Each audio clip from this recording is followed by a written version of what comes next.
Assalamualaikum warahmatullahi wabarakatuh. Perkenalkan, nama saya Nelvi Rizka, merupakan pengelola PAUD Terpadu Mutiara Bunda Bangkinang, Kabupaten Kampar, Provinsi Riau. Baiklah, hari ini saya akan berbagi pengalaman dan berbagi praktik baik mengenai pengalaman dalam pengelolaan PAUD dan berjudul Basiacung.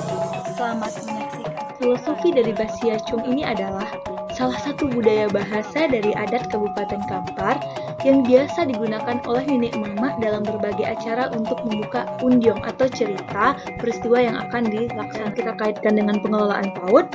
Basiacung yang dimaksud dalam pengelolaan PAUD masa PTMT ini yaitu Baku Josamo, bekerja sama dengan berbagai pihak dan stakeholder, C-nya supervisi reflektif kolaboratif, dan acuang yang berarti mengangkat tangan, maksudnya adalah menunjukkan kepada masyarakat umum, ini loh lembaga kami, mempublikasikan melalui berbagai media.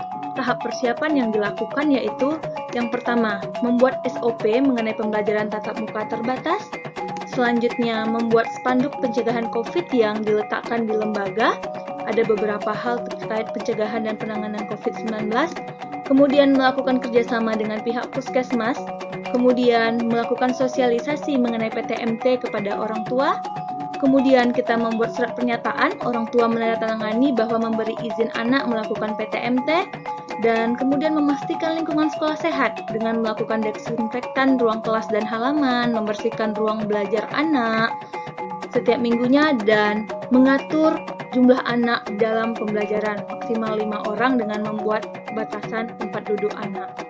Nah, adapun tahap pelaksanaan yang sudah kami lakukan yaitu yang pertama adalah dengan menerapkan protokol kesehatan. Sebelum masuk ke sekolah, anak diukur dulu suhu tubuhnya dan memastikan orang tua hanya mengantar sampai batas pintu pagar. Kemudian membiasakan anak mencuci tangan sebelum dan sesudah kegiatan. Setelah itu kita juga memastikan anak selalu memakai masker dan menjaga jarak dengan membatasi tempat duduk seperti yang sudah diatur tadi. Kemudian kita juga melakukan berbagai kegiatan pembelajaran dengan menerapkan Merdeka Bermain di mana anak difasilitasi untuk memilih kegiatan main sesuai minat yang diinginkannya. Nah, selanjutnya adalah kami melakukan supervisi. Saya selaku kepala melakukan supervisi untuk melihat sejauh mana proses belajar terlaksana. Ada 3 tahapan.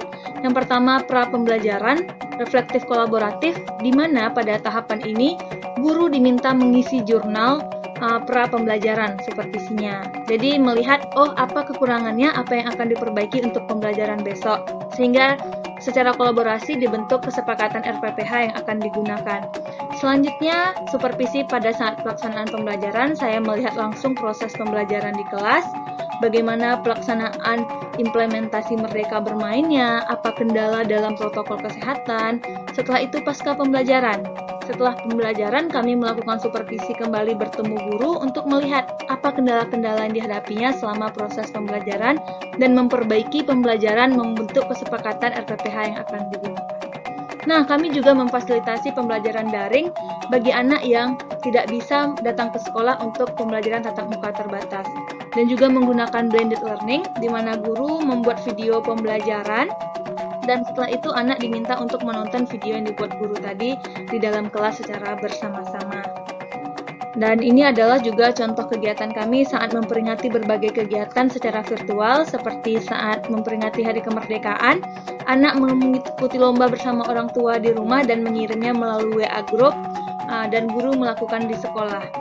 Setelah itu kami juga melakukan kegiatan kerjasama dengan psikolog untuk memahami orang tua bagaimana pola pengasuhan anak selama pandemi, dan juga program parenting tetap berjalan dengan memastikan protokol kesehatan. Biasanya bersama-sama langsung membagikan, tetapi karena menjaga kondisi, orang tua diminta bersama anak membagikan kepada tetangga terdekat di rumahnya. Jadi program tetap terjalan walaupun pandemi. Nah, itu adapun hasil yang didapat dari kegiatan ini, yang pertama adalah learning loss dapat teratasi dengan adanya pembelajaran yang menyenangkan melalui Merdeka Bermain. Yang kedua, program parenting dan program lainnya tetap terlaksana dengan baik, namun tetap memperhatikan protokol kesehatan. Dan yang ketiga, dengan adanya kegiatan ini, mutu pendidikan di satuan PAUD dapat meningkat terkait 8 standar nasional PAUD seperti satuan selalu meningkatkan bagaimana memenuhi fasilitas terkait pandemi ini, kemudian proses-proses pembelajaran selalu ditingkatkan, guru diberi pembelajaran agar mampu meningkatkan kompetensinya. Baik, sekianlah dari saya mengenai berbagi praktik baik terkait Basia Chuang untuk mengatasi learning loss pada masa pembelajaran tatap muka terbatas. Mari kita bersama-sama bergerak dengan hati, kita pulihkan pendidikan di Indonesia. Sekian dari saya. Assalamualaikum warahmatullahi wabarakatuh.